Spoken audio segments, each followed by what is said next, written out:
In the hidden chambers beneath the great cathedrals of Europe, in the secret vaults that exist in the spaces between official history and forgotten memory, there is a bloodline that has been carefully preserved, meticulously guarded, deliberately hidden from the knowledge of the world. This is not a bloodline of kings or emperors, though it has walked among them, influencing the course of history from the shadows.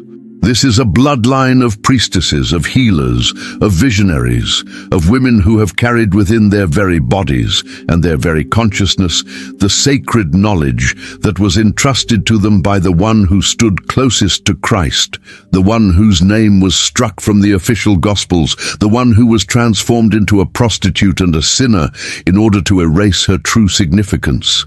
This is the bloodline of Mary Magdalene, and the women who carry this bloodline are known among the initiates as the Dragon Daughters. The story of this bloodline begins not in the distant past, but in the present moment, in the consciousness of a woman who has just begun to awaken to the truth of who she is. Her name is Elena, and she is a scholar of ancient texts, a woman who has spent her life studying the early Christian period, trying to understand the truth that lay beneath the surface of the official narratives. She has always felt drawn to the figure of Mary Magdalene, drawn to the mystery of this woman who appeared so briefly in the Gospels, who was so thoroughly demonized and erased from history, yet whose presence seemed to echo through the centuries with a power that could not be completely suppressed.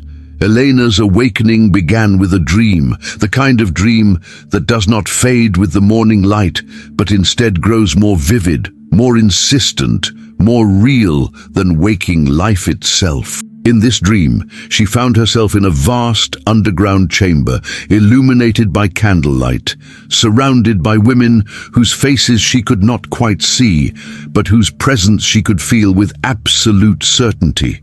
And in the center of this chamber stood a figure of overwhelming presence and beauty, a woman whose eyes contained the light of 1,000 stars, whose voice resonated with the authority of ages. "You have been called," the figure said, and Elena knew with absolute certainty that she was in the presence of Mary Magdalene herself, or at least a manifestation of her consciousness, a presence that had been preserved across the centuries.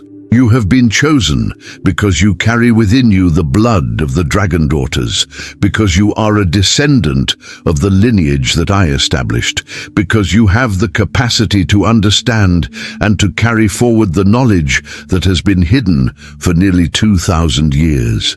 Elena woke with her heart pounding, her body trembling, her mind struggling to make sense of what she had experienced. She knew, with the kind of knowing that transcends rational thought, that this was not an ordinary dream. This was a calling, a summons, an invitation to step into a role that she had been born to play, a role that her entire life had been preparing her for. She began to research with a new urgency, looking for any references to Mary Magdalene that might give her clues about this hidden bloodline, this lineage of Dragon Daughters. She found fragments in the apocryphal Gospels, hints in the Gnostic texts, references in the medieval legends of the Holy Grail, and slowly, a picture began to emerge, a picture so profound and so revolutionary that it seemed impossible that it could have been hidden for so long. According to these hidden sources, Mary Magdalene was not a prostitute, not a sinner, not a woman of ill repute. She was a priestess, a mystic, a woman of great learning and spiritual power. She was the closest disciple of Christ, the one who understood his teachings most deeply, the one to whom he entrusted his most sacred knowledge. And she was far more than this. She was the embodiment of the divine feminine wisdom, the living presence of Sophia in human form, the one through whom the sacred knowledge of the goddess would be transmitted to future generations. Most importantly, Mary Magdalene was not celibate. She was a woman who loved and was loved, who experienced the fullness of human sexuality as a sacred expression of the divine. And she bore children, children who carried within them the blood of Christ, yes, but more importantly, children who carried within them the consciousness of Mary Magdalene herself, the wisdom of the divine feminine, the knowledge that had been suppressed and hidden by the patriarchal church. Elena discovered references to these children in various sources. They were said to have fled to the south of France, where they established a hidden community, a place where the teachings of Christ and the teachings of Mary Magdalene could be preserved and transmitted.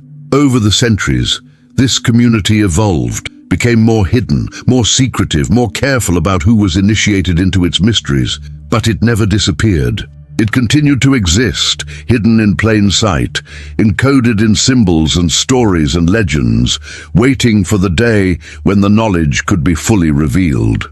The dragon daughters, Elena learned, were the women of this lineage who had been specially trained to carry forward the sacred knowledge. They were priestesses and healers, artists and visionaries, women who worked in the world while maintaining their connection to the hidden tradition. They were the ones who preserved the teachings of Mary Magdalene, who kept alive the memory of the divine feminine, who worked to ensure that the knowledge would not be completely lost. Elena realized that she was one of these dragon daughters, that the blood that flowed through her veins carried the consciousness of Mary Magdalene, that she had been born into this lineage for a reason. And she understood that she was being called to take her place in this ancient tradition, to become an active carrier of the knowledge, to help bring about the revelation of the truth that had been hidden for so long. She began to search for others, like herself, for other women who carried this blood, who had experienced similar awakenings, who were beginning to remember who they truly were.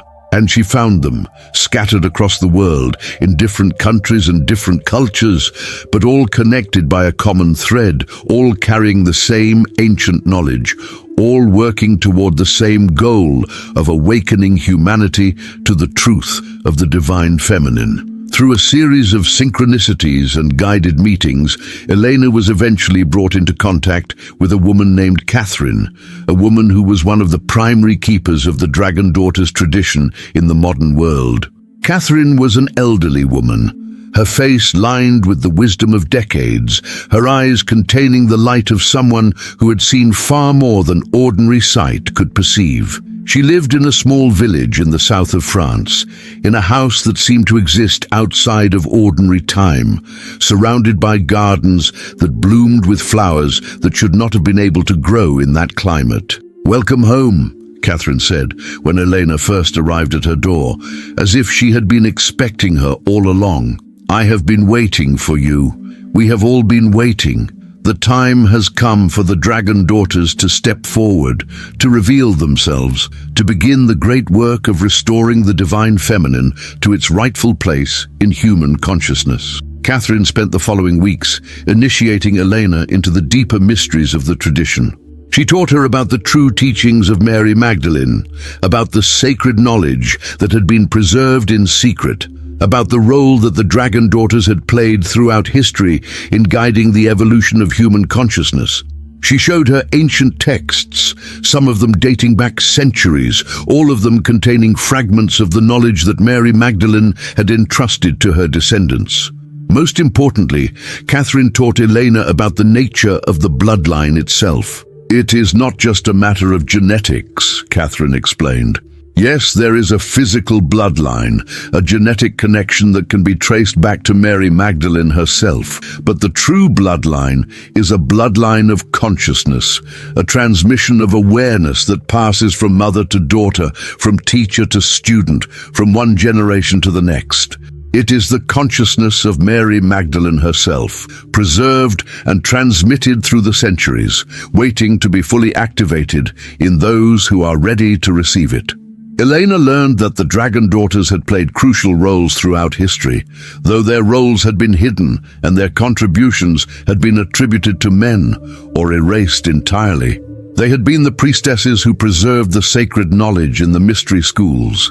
They had been the healers and the midwives who maintained the connection between the human and the divine. They had been the artists and the visionaries who encoded the truth into symbols and stories that would survive the suppression of the institutional church.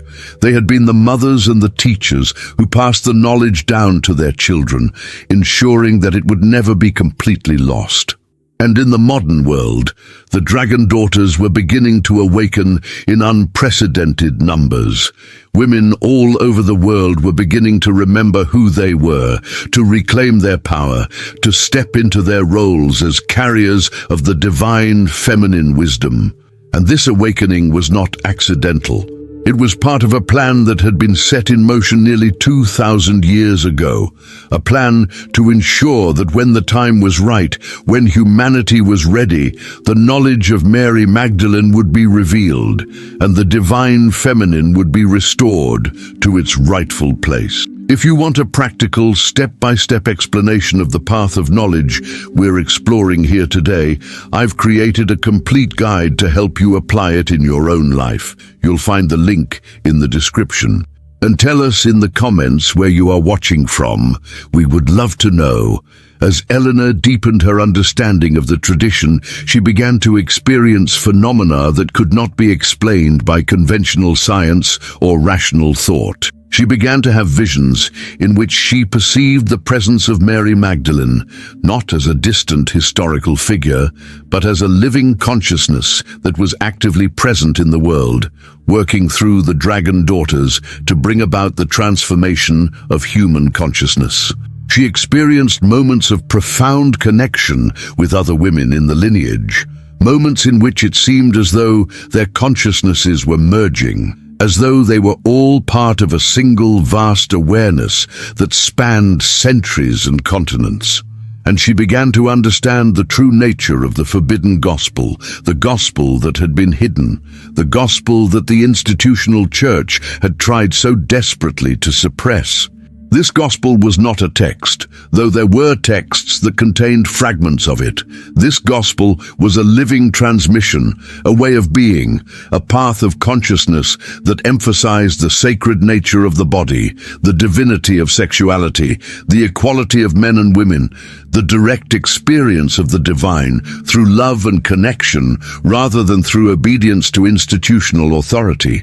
Mary Magdalene's gospel spoke of a Christ who was not distant and judgmental, but intimate and compassionate, present in the heart of every being, calling us toward wholeness and integration rather than toward separation and denial.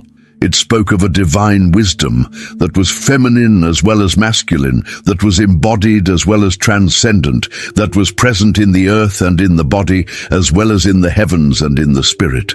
Most importantly, Mary Magdalene's gospel spoke of a path of transformation that was available to all beings, not just to the chosen few, not just to those who submitted to institutional authority, but to anyone who was willing to open their heart, to seek truth, to commit themselves to the path of conscious evolution. And it spoke of the crucial role that women and the divine feminine principle would play in this transformation. Elena understood that she was being called to help bring this gospel forward into the world, to help reveal the truth that had been hidden, to help awaken other dragon daughters to their role in the great work of transformation that was unfolding. And she understood that this work would not be easy, that there would be resistance from those who benefited from the suppression of the divine feminine, that there would be challenges and dangers and moments of profound doubt and fear. But she also understood that she was not alone, that she was part of a vast network of women and men who were working toward the same goal, that she was supported by the consciousness of Mary Magdalene herself, that she was guided by the wisdom of the dragon daughters who had come before her. And she made a commitment, a deep and sacred commitment, to dedicate her life to this work, to become a living embodiment of the teachings of Mary Magdalene, to help bring about the restoration of the divine feminine to human consciousness. Over the following years, Elena worked tirelessly to bring the knowledge of the dragon daughters forward into the world. She wrote books that were published under her own name and under various pseudonyms. She created art that encoded the sacred symbols and teachings. She gave lectures and workshops to those who were ready to hear.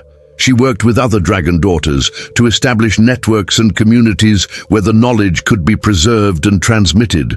And as she did this work, she witnessed the awakening of countless other women who recognized themselves in the story of Mary Magdalene, who understood that they too carried the blood of the dragon daughters, who were ready to step into their roles as carriers of the divine feminine wisdom.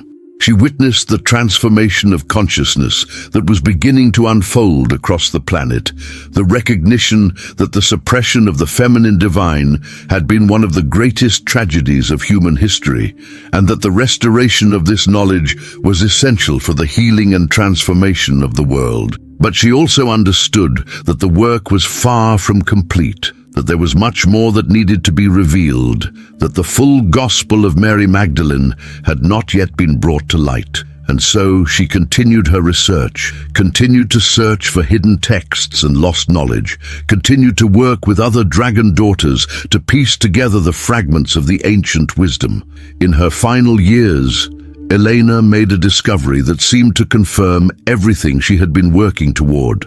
She found a manuscript hidden in a secret chamber beneath an ancient church in the south of France, a manuscript that appeared to be an account written by Mary Magdalene herself, or at least by someone who had been in direct contact with her consciousness. The manuscript was written in a language that combined several ancient tongues, a language that seemed designed to be understood only by those who possessed the knowledge of the dragon daughters. The manuscript spoke of Mary Magdalene's life after the crucifixion of Christ, of how she had continued to teach and to heal, of how she had established the lineage of dragon daughters, of how she had ensured that the knowledge would be preserved for future generations. It spoke of the sacred union between Christ and Mary Magdalene, not as a physical union alone, but as a union of consciousness, a merging of the divine masculine and divine feminine principles that created a new possibility for human evolution. Most importantly, the manuscript spoke of a prophecy that in the last days of the old order, when the world was in crisis and humanity was on the brink of transformation, the dragon daughters would awaken, would remember who they were, would step forward to help guide humanity toward a new understanding of the divine, toward a restoration of the balance between the masculine and feminine principles, toward the creation of a world in which the sacred feminine was honored and celebrated.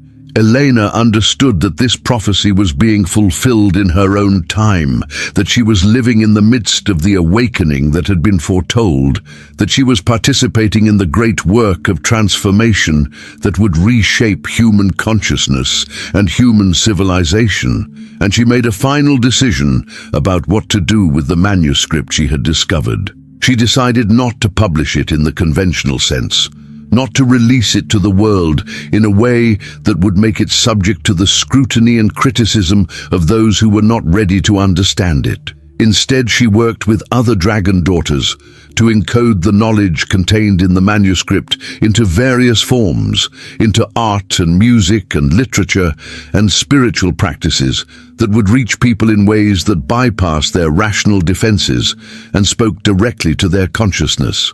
She created a network of teachers and healers and visionaries who would carry forward the teachings of Mary Magdalene, who would help other women awaken to their role as dragon daughters, who would work to restore the divine feminine to human consciousness. And she trusted that the knowledge would find its way to those who were ready to receive it, that the prophecy would continue to unfold, that the awakening of the dragon daughters would ultimately transform the world. When Elena died, her work lived on. The network she had established continued to grow and to spread.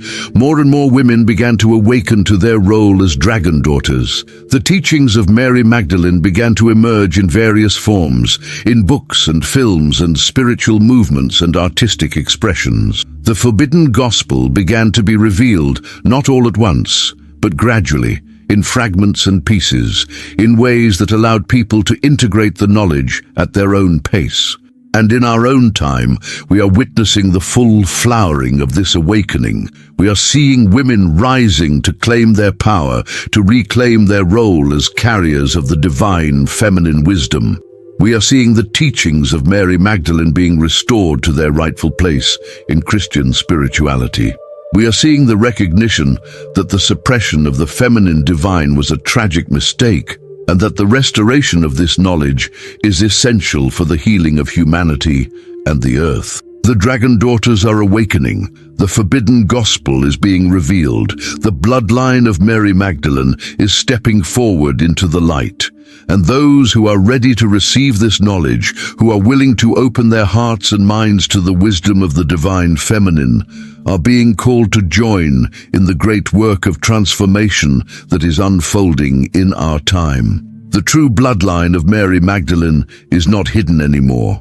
It is rising in the consciousness of millions of women and men around the world who are beginning to awaken to the truth of the divine feminine, who are beginning to understand that Christ's closest companion was not a prostitute or a sinner, but a priestess and a teacher, a woman of great power and wisdom whose teachings were suppressed but never destroyed, whose consciousness continues to work through the world, calling humanity toward wholeness and transformation. And if you like this story, you will definitely love the next one that's appearing on your screen. Don't forget to subscribe to our channel, leave your like, and activate the notifications. See you in the next one.